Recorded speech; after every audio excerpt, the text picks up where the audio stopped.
আমার কাছে খুবই গুরুত্বপূর্ণ।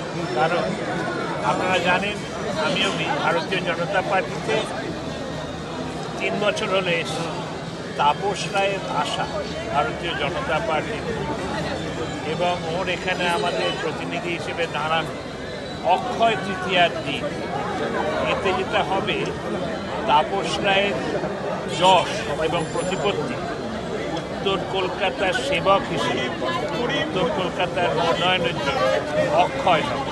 আমার ঠাকুরের কাছে এইটাই প্রার্থনা যে তাপসের যশ অক্ষয় হোক এই উত্তর কলকাতার উন্নয়নের জন্য। এবং আমি ওকে বলেছি যে এই লড়াইয়ে আমি সাথে আছি।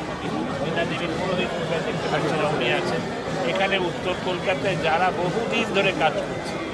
আর এই তাপস রায় শেষ নয়, তৃণমূলের অনেকেই দেখবে যেরকম বুদ্ধিমান বিচক্ষণ নেতা সৎ নির্ভীক তাপস রায়ের মতো যখন এসছে ওদেরও উচিত ধীরে ধীরে চলে আসে, যত শীঘ্র আসেন তত ভালো। আজকে